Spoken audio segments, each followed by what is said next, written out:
जी students, आज हम topic पढ़ेंगे AIIMS and bases of classification. Classification कैसे कहते हैं एनिमल्स की ग्रुपिंग को, ठीक है। एनिमल्स की जब हम ग्रुपिंग करेंगे उसको हम क्लासिफिकेशन कहेंगे। यहाँ हम लिख लेते हैं ग्रुपिंग ऑफ एनिमल्स या ऑर्गेनिज्म। ऑर्गेनिज्म स्पेसिफिकली बोलेंगे क्योंकि एनिमल ऑर्गेनिज्म के भी दो ग्रुप हैं, एनिमल्स और प्लांट्स, इसलिए हम इसे ऑर्गेनिज्म लिखेंगे, ठीक है। ऑर्गेनिज्म प्लांट्स भी होते हैं, एनिमल्स भी होते हैं और माइक्रो ऑर्गेनिज्म भी होते हैं। कोई भी जानदार हो उसे हम ऑर्गेनिज्म कहते हैं। अब इसके एम क्या थे, मकासद क्या थे, किस तरह हमने इसे क्यों बनाया है और इसकी बेसिस किस बेस पे बनाई जाती है, मेन के हम इसकी बुनियाद क्या रखते हैं, किसकी क्या वजह होती है, ठीक है। हम पहले इसके जो एम्स हैं और बेसिस इनको हम डिस्कस करेंगे, ठीक है। हम इनको देखते हैं कि किस वजह से हमने इनको क्लासीफाई किया है। हमारे पास दुनिया में बहुत सारे एनिमल्स और प्लांट्स मौजूद हैं, ठीक है। फॉर एग्जांपल हमारे पास जो है जी, हम यहाँ जो एक एस्टिमेट है दुनिया में लगाया गया, दुनिया में मौजूद ऑर्गेनिज्म का, और उसमें एनिमल्स को जब कैलकुलेट किया गया तकरीबन 1.5 मिलियन जो है एनिमल्स पाए जाते हैं, ठीक है, पूरी दुनिया में। जो हमारी पूरी दुनिया है, मीन जो वर्ल्ड है, उसके अंदर इतने एनिमल्स मौजूद हैं हर एरिया के, ठीक है, उसमें सारे एरियाज इंक्लूडेड हैं। इसके बाद हमारे पास जो प्लांट्स हैं वो इनसे कम हैं। देखें जरा, हमारे पास प्लांट्स कम हैं और एनिमल्स ज्यादा हैं। 0.5 मिलियन हमारे पास जो हैं वो हमारे पास प्लांट्स हैं, ठीक है।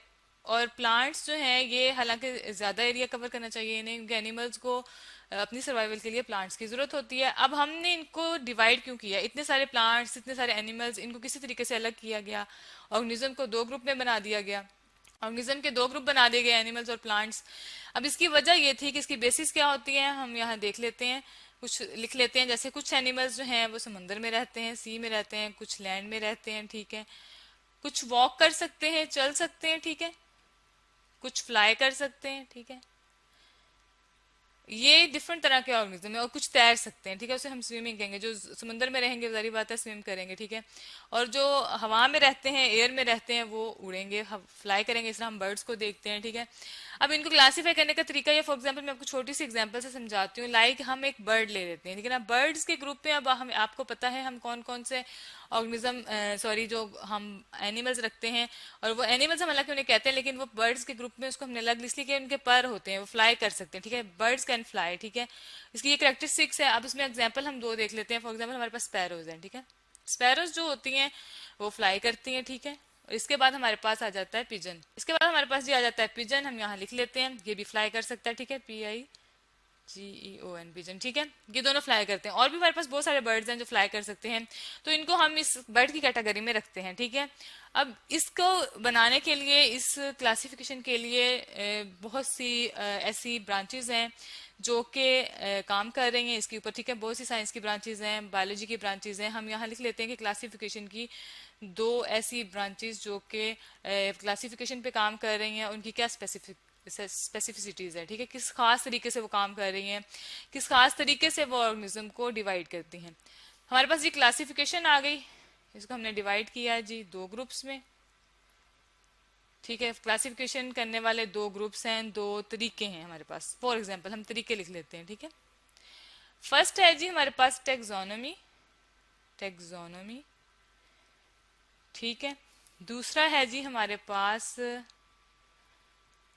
आ जाएगी टेक्सोनोमी, हमने लिख ली, ठीक है। इसके बाद हमारे पास आ जाएगी सिस्टेमेटिक्स, ठीक है। सिस्टेमेटिक्स, सॉरी, इसको स्पेलिंग को ठीक कर लेते हैं, और SYSTEMATIC, ठीक है, सिस्टेमेटिक्स। अब इसका जो हमारे पास टेक्सोनोमी होती है वो सिर्फ क्लासिफिकेशन करती है, ठीक है। चीजों को क्लासिफाई कर दिया, ग्रुप्स में बना दिया, ठीक है। ग्रुपिंग करने को हम क्लासिफिकेशन कहते हैं, क्लासिफाई करती है सिर्फ। लेकिन जो हमारे पास सिस्टमेटिक्स है वो क्लासिफाई तो करती है, लेकिन किस बेसिस पे करती है, एवोल्यूशनरी बेसिस पे। अब एवोल्यूशनरी बेसिस क्या होती है कि डीएनए की बेसिस पे करती है, कौन किससे ज्यादा रिलेटेड है, ठीक है। जिस तरह कहा जाता है कि ह्यूमन जो है वो बंदर से ज्यादा रिलेटेड है, ठीक है। उसका पास्ट क्या है, उसका इंसेस्टर मीन जो उसके पास्ट में जो उसके क्लोजली ग्रुप है वो किस तरह थे, किस तरह इवॉल्व हुए हैं, किस तरह वन बाय वन उन्होंने तरक्की की है। तो हम यहाँ इसको एवोल्यूशनरी को हम क्लोजली रिलेटेड लिख सकते हैं, ठीक है। जो क्लोजली रिलेटेड ग्रुप होते हैं या एक दूसरे से एवोल्यूशनरी मीन तरक्की कर करके बनते हैं, one by one, step by step. जिस तरह ये मैंने एग्जांपल दिया आपको कि ह्यूमन जो है बंदर से बना है, इसी तरह के कुछ और ऑर्गेनिज्म के बारे में भी कहा जाता है, ठीक है। अब हमारे पास जो क्लासिफिकेशन है वो बहुत आसान है करना, उसकी क्या टेक्सोनोमी है वो बहुत आसान है। सिमिलर फैक्टर्स ले लेंगे हम, जिस तरह हमने पिजन को किया है, ठीक है। पिजन में जो सिमिलर कैरेक्टर्स हैं कि उसका उसके पर होते हैं, ठीक है, इस वजह से हम उसको बर्ड्स के ग्रुप में रख देते हैं। सिमिलर और डिफरेंसेस देख लेते हैं हम। डिफरेंस कैसे हम देखेंगे कि क्या वो एक दूसरे से मुख्तलिफ कैसे, हालांकि देखें पिजन जो है स्पैरो से बिल्कुल मिलता जुलता है क्योंकि वो उड़ सकता है, लेकिन फिर भी उनके आगे फिर और डिफरेंसेस आ जाते हैं, ठीक है, फिर उनको और अलग अलग ग्रुप्स में रखा जाता है। इसी तरह जो हमारे पास सिस्टमेटिक्स आती है उसमें हम किस बेसिस पे करते हैं, डीएनए की बेसिस पे करते हैं।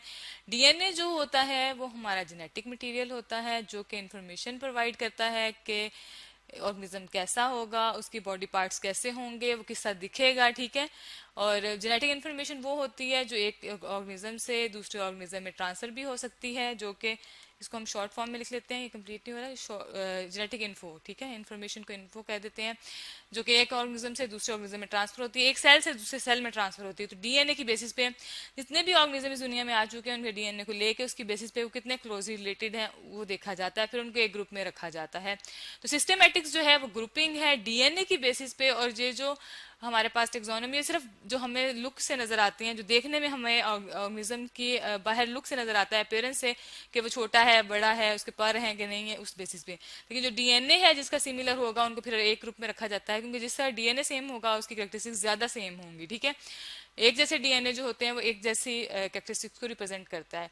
तो आज हमने एम्स पढ़े हैं ग्रुपिंग के, क्लासिफिकेशन के, और हमने देखा कि किस बेसिस पे की जाती है। और ये बहुत इंपॉर्टेंट है, इससे इंसान आसानी हुई है हमें इंसानों को क्योंकि हम इजीली स्टडी कर सकते हैं, ऑर्गेनिज्म के अलग अलग ग्रुप रख सकते हैं और उन ग्रुप्स को हम इजीली स्टडी करके उनकी इंफॉर्मेशन को नेक्स्ट यूज कर सकते हैं डिफरेंट रिसर्च के लिए और अपने फायदे के लिए। जो ऑर्गेनिज्म एक जैसे होंगे उनसे हम बेनिफिट्स उठा सकते हैं, ठीक है।